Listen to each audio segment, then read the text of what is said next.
just Shem and Amundian and myself today, but we have a great topic. But before we get into that, just wanted to remind you that we are going live with our monthly Zoom event on Sunday, the 22nd at 2 p.m. Eastern. We really hope everyone will be there. We are talking about relationships, and we've been going live this whole week, just kind of gearing up for that. So if you can join us, we would love to have you there. We have the link in the description, and if you want to sponsor the work that we're doing, we also have a sponsorship link in there too. So, but thank you for being here. We are happy to be with you today. And today we are talking about the ability to be seen.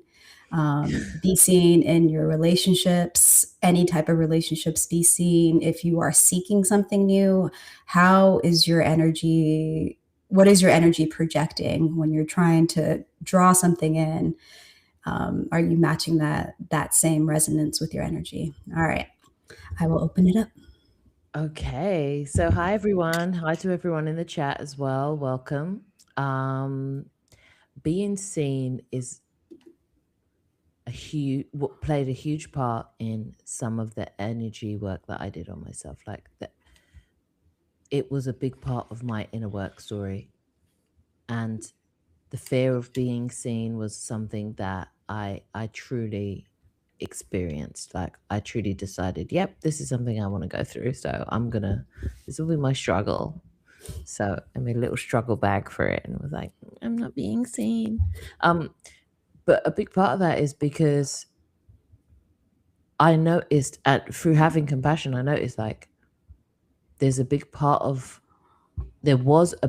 my experience where being seen wasn't safe. Mm-hmm. Whether that came down to experiencing criticism after being seen, obviously being in the music industry, people come with their free opinions, like without you even asking. Like I put out a piece of art. I didn't ask for your opinion about it. But people like are walking around like they're just Simon Cowell energy, like, you know what I mean? Right. Like, Yeah. I didn't ask for your judgment about this, but somehow they just, and I think it was, I forgot her name, Brianne. She's a doctor anyway, but long story short, she has this whole thing about being seen and what it is to be in the arena. And the concept really landed with me. And I'll put her name in the chat in the description. But the idea around how we are shamed and guilted into not even stepping up to be in the arena. Right. Out of fear of being judged, of being criticized, so that literally being seen becomes an unsafe place for you. Right.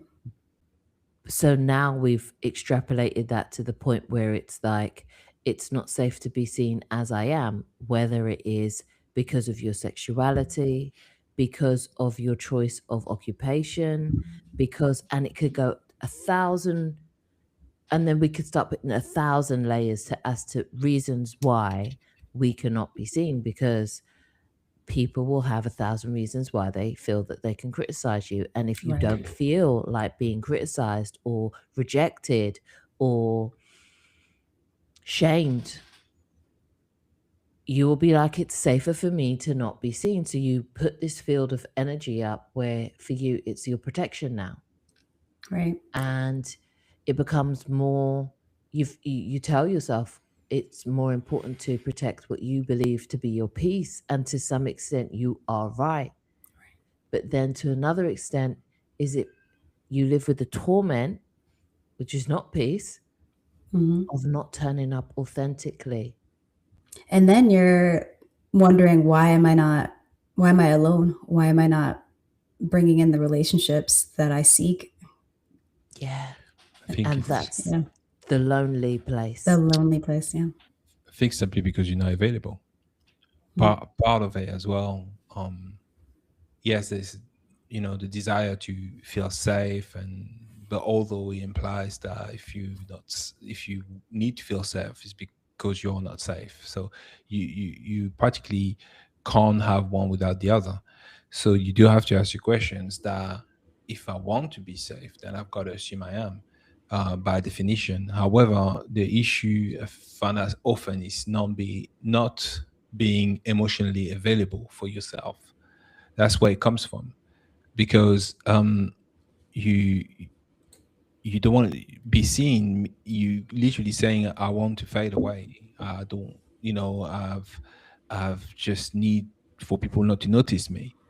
um that's like something to see with you, emotional availability, and the ability to deal with your own emotions. So I think prior to find a relationship, you definitely need to look into that. And I don't really like to say, you must be perfect before you get into a relationship. I mean, I talked about that yesterday. But at the same time, you're saying you're not perfect. You're saying you need not to appear. So how can someone find you if you don't appear?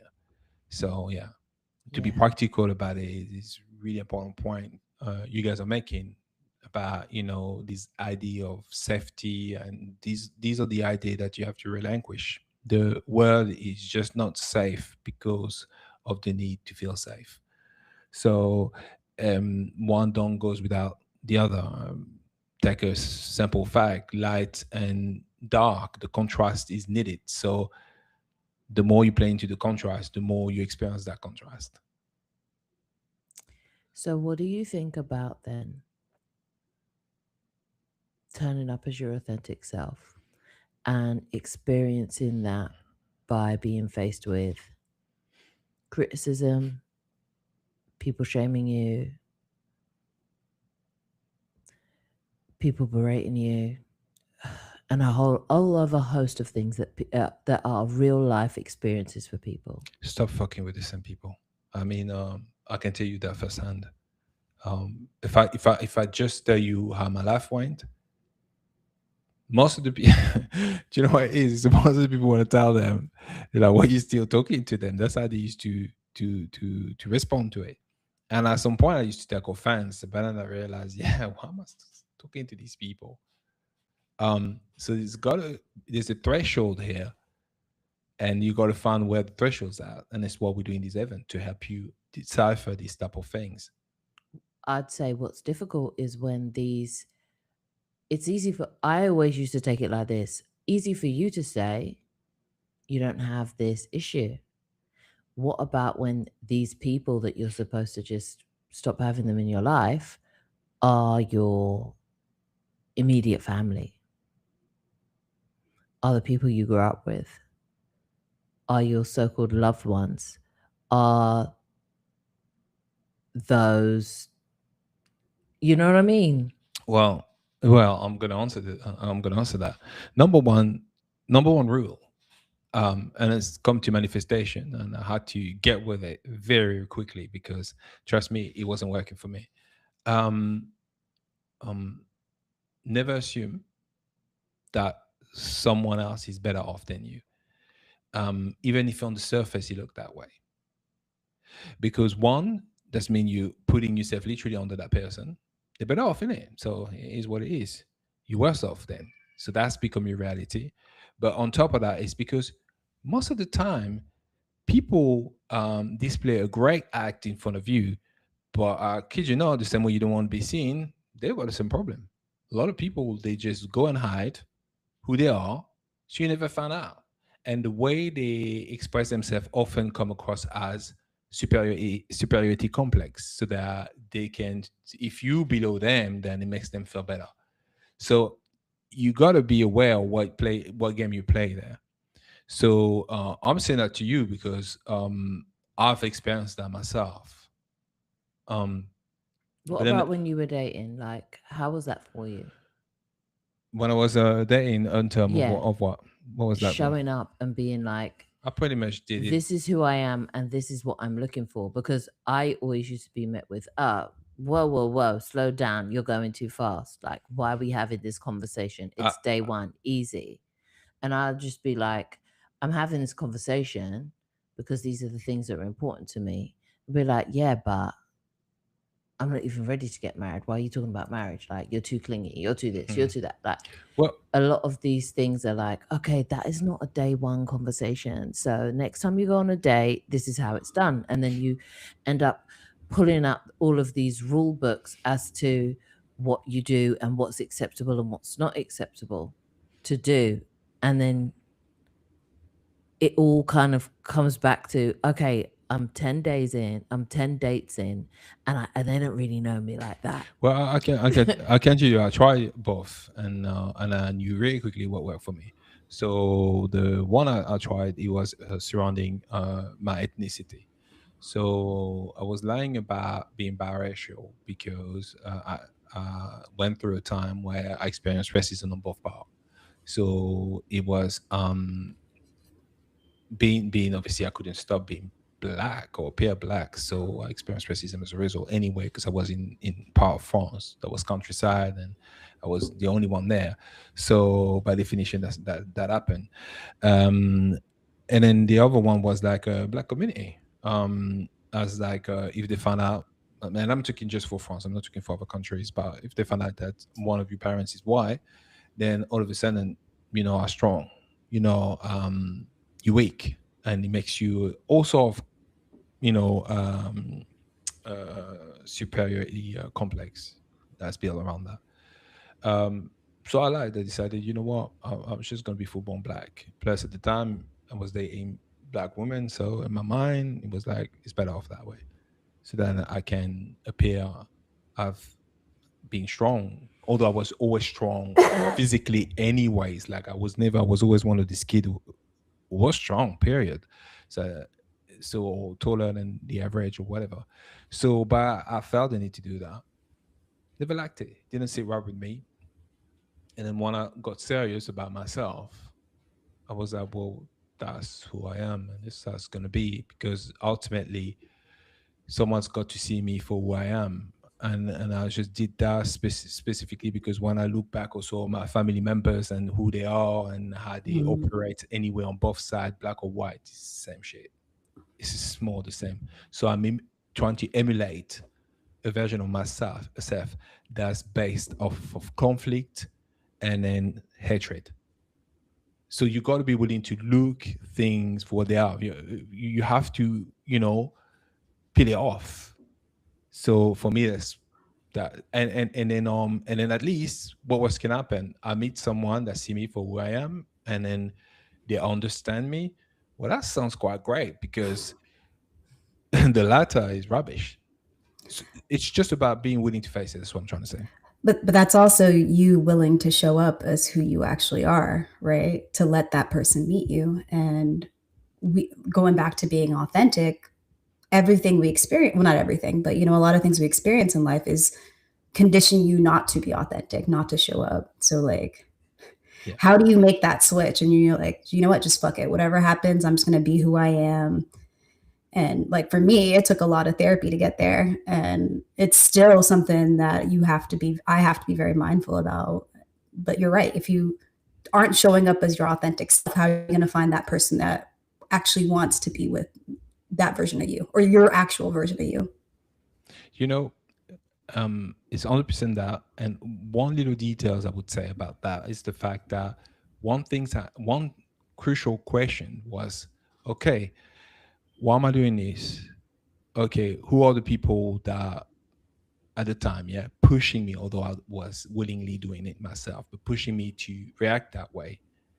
And I turn around and I'm like, okay, do I like their relationship, their life? And the Mm. answer was no, no, no. Would I take even any advice about getting into a relationship from them? And the answer was just no, I would not ever, because I don't want what they have. So that is the simple question you have to be willing to ask yourself when you're faced with people that are overly critical and you're hiding from them, but you want their lives, because it's got to be a minimal honesty where perhaps in some degrees you wanted their life, but when you break down their life for what it is, then you realize, I don't know that is definitely not Right. going to suit me. Yeah. So it's like you see maybe someone that is in life of crime, and then you're like, wow, they're driving best cars, they've got, they can dress themselves nice and stuff like that. So on the surface, you're like, oh wow, could do that. Right. But then they're gone to prison for the last 10 years. So Right. are you built like that? Are you? Because if you're not, don't even entertain it. And that's what I would say. That's ultimately how I did it for myself. And I still to this day, till this day, have to work on some stuff that way to process it like that. What about you, Shem? Well, I've always been a little bit of an oddball anyway. You knew already, like J-Shot. I came in Yeah, built everything. a little bit.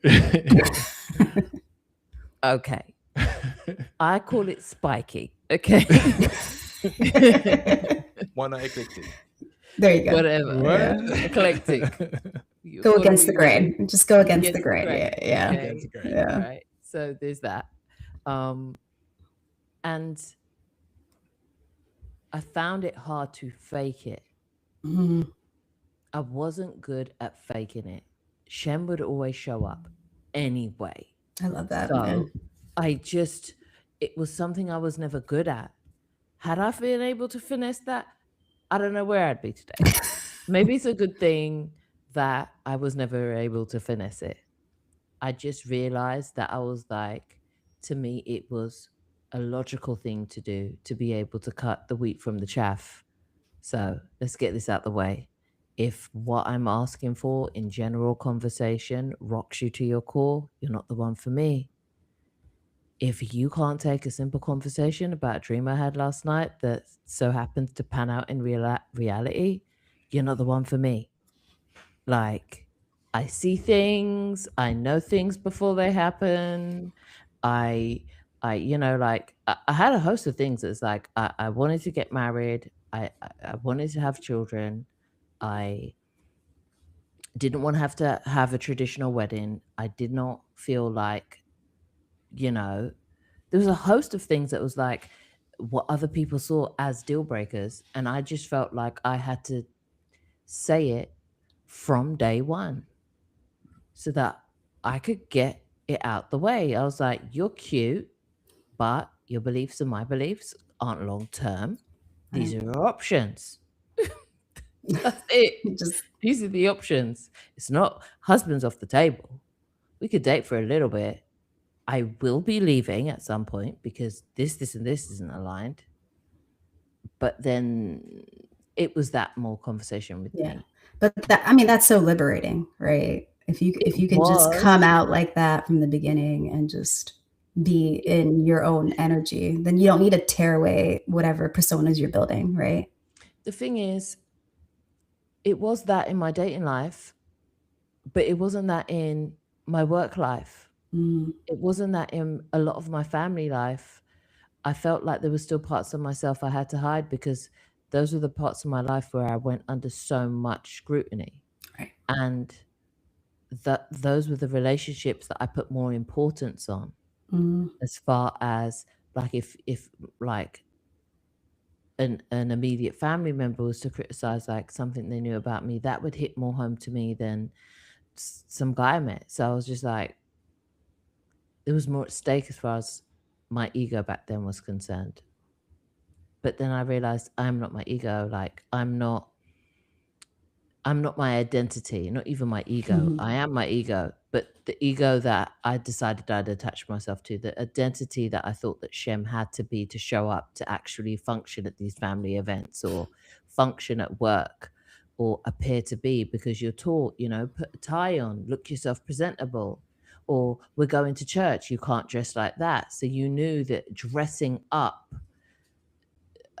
was part of the deal. It was like, especially in the community I grew up in, it was like acting is built into what you do. Right. Being presentable is part of everyday life. Like, what are you talking about? You have to. And a lot of, if that doesn't coincide with your authentic self, then that's too bad for you. You're not going to sit here and bring shame to the family because you don't like it's that. So for me, it was much more easier. But then I got to an age where I looked at parts of my life and I was like, the part of my life where I'm most abundant, most successful is the part where I turned up as myself As from the you. start. So now it's like a reverse engineering on all those other parts of my life for what I did when it was time to call in my life partner. Because I pretty much had that sewn up from a very long time ago. Like, and it didn't take me long either. Like, when I met Amondi, it was like, I saw him, we had a conversation. I was like, if he doesn't call me back by this time, I'm not even going to deal with this. Like, I have no time for this. I didn't have time for a lot of things. And then we did. And it's funny because when he'd first called me, I missed the call. It was like that one moment where I left my phone and the message he sent me was as plain and simple as this. Like, and imagine a thick French accent saying, "Hi, my name is Amondi. If you're really interested in me, then call me back. And if not, don't bother." Simply like To the that. Like, point. Just to the point. to the point. Yeah. Like, I was like, called him Yeah. back immediately. "Hi, no, I'm interested." And I was like, "All right, let's talk. Where are you from? This is where I'm from. Where's your family from? Blah, blah, blah. What's your thoughts on marriage? I believe in marriage. Da, da, da, da. On this Not first into call. First This is call. first call. First Okay. hour. Yeah. Like, let's get this done. Like, Yeah, it wasn't I guess- even strenuous. I guess what broke the ice as well is the fact that for me it was like don't humor me, Yeah. don't pity me, Yeah. don't come and this is bad for me. Now you want to go, oh my gosh, oh no, I feel so bad. What did I take his number? Let me go in back. No, I don't need that. Yeah. Yeah. If you're not interested, just don't bother. Yeah. And also is because if that day you give me your number, make yourself available. That was my train of thought. So if I hit you the what do you call it, the messagery, then that's fine. It's okay. That happens. But if you don't see that it's important for me to call me back in the next 24, then it's not important to you. And you do have to ask yourself, and I'm going to touch on one point you made. You know, when you look at your family and you make a lot of excuses because you say, wow, the stake are high on my family. You're literally saying that the stake are higher with your family than they are with your current relationship. And the fact is, whether we like it or not, when you want to manifest a relationship, you say to yourself, oh, I really want someone that cares about me, make me the main person in their life. You do have to also see what you allow on the other side with other people. And part of that is like a two-way street. Now, of course, you, like I say, part of getting a relationship is where you learn, you grow, and it's very important.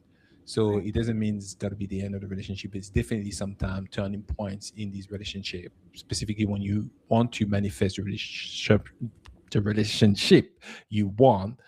Part of it, it's to be willing to see the one you're already in as be the one you want, because it's easy to say this don't work, let me move on, and sometimes it's necessary, but sometimes perhaps you're not being really honest, and Grass you're is not greener syndrome is real. yeah, exactly, and you're not coming as you are because you're trying to appear a certain way, and as a result you kind of treat that current relationship lesser than, or with less I would say compassion as you would for your so-called family. So all these factors are really important on us. Be who you are, because it will determine this type of thing and how you move as well. If you're going to be questioning even your family on the way they act towards you with that new relationship you're trying to manifest for yourself. Yeah. So yeah, that got me thinking about that, what you were saying. And I was like, this first phone call is fire because I know everything I need to know. And I was like, I don't really need to know much more than this. I was like, the only thing I really need to know is if you stink. This is after all of the important stuff. I was like, okay, I want to know, Amandi, what was your reaction to that first phone call? Well, you mean the first phone call? The first phone call. Oh, when she called back, I was like, okay, I'm interested, even though I may show interest into something or somebody. I'm aware that interest come and goes, which means that you set certain conditions for yourself. So for me, it was that when she called back and she saw the necessity that in calling me back, at least in a time frame that is reasonable, I was like, okay, then she's about that life. Okay, let's see. So I was, of course, I was happy and I was optimistic because that met my criteria. But I had to have this criteria already in place for myself. So I got a number. Let me call her.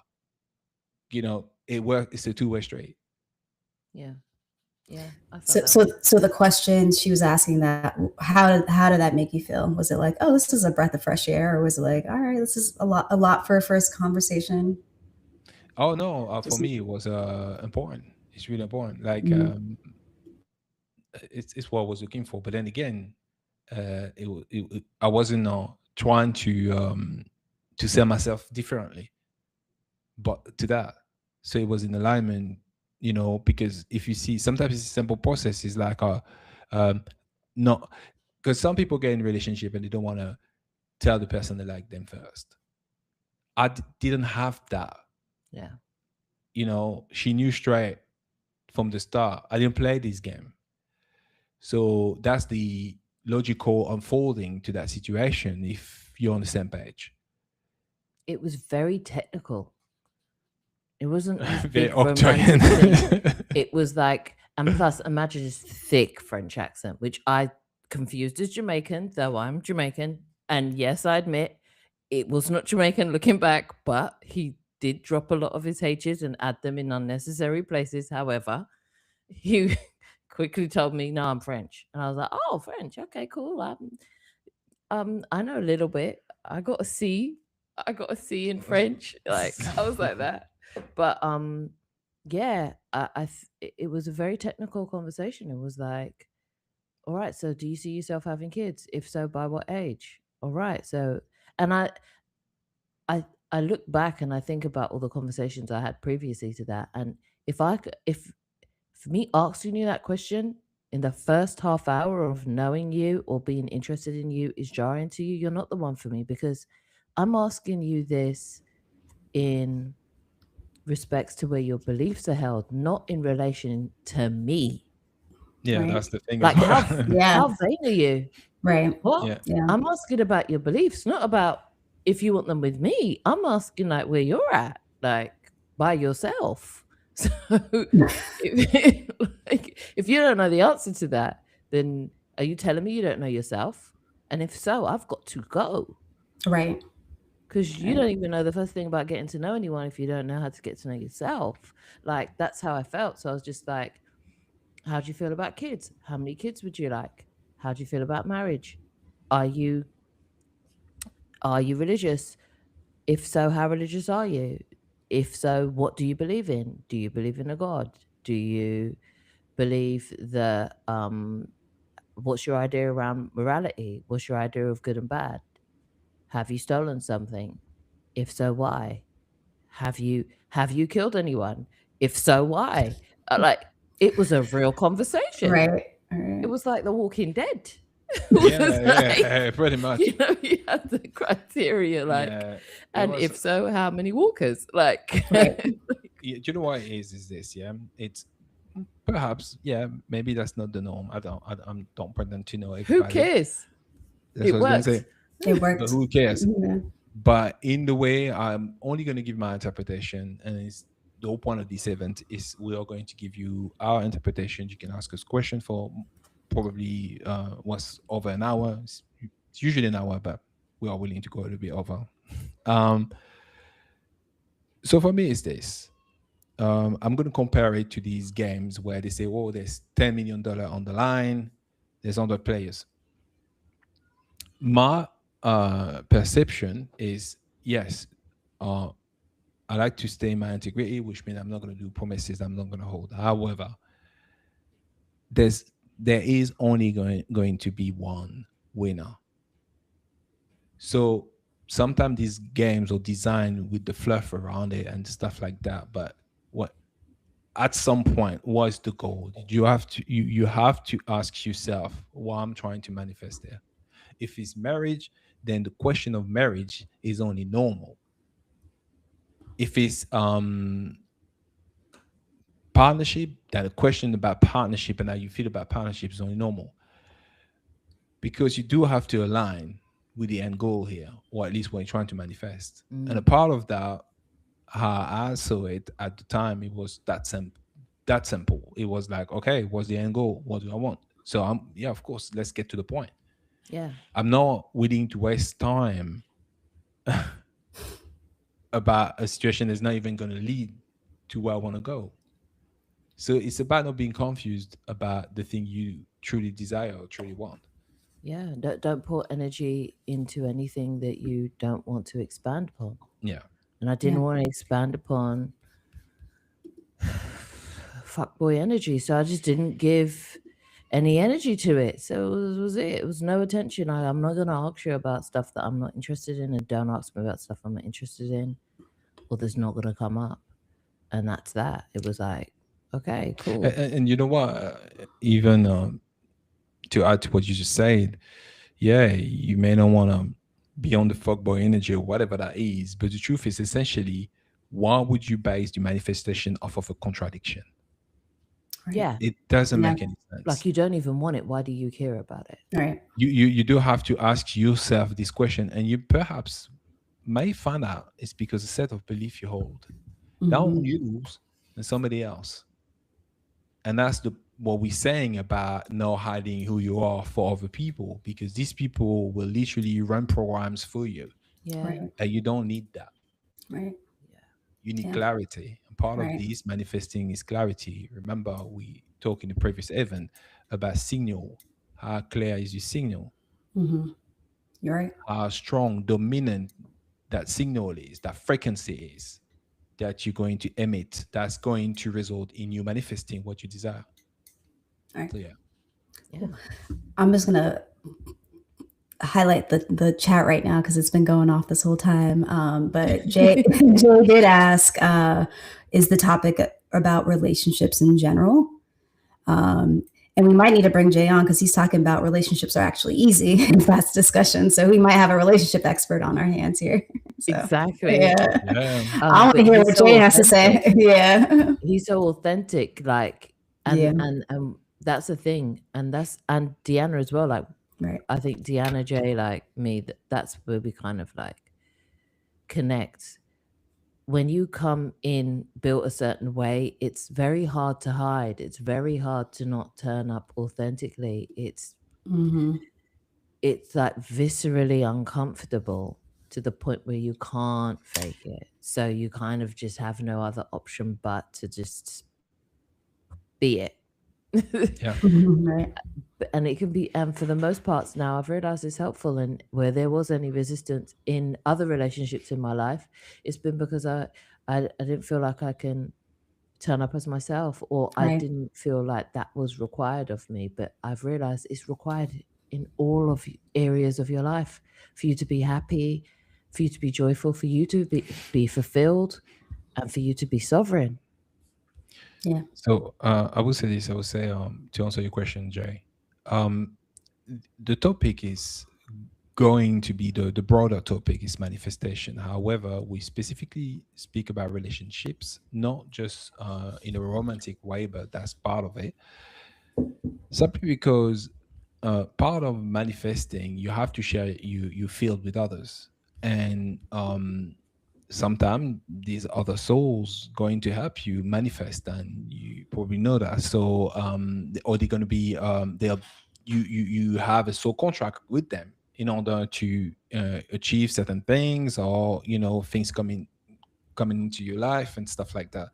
So this month it's specifically on the connection between the relationship you have around you or you acquire and your ability to manifest the reality you desire, whether it's a romantic relationship and be with your life partner, whatever that may be, or a life partner, but in the sense of like being a friends, maybe it doesn't have to be romantic, but basically they're going to be always here for you.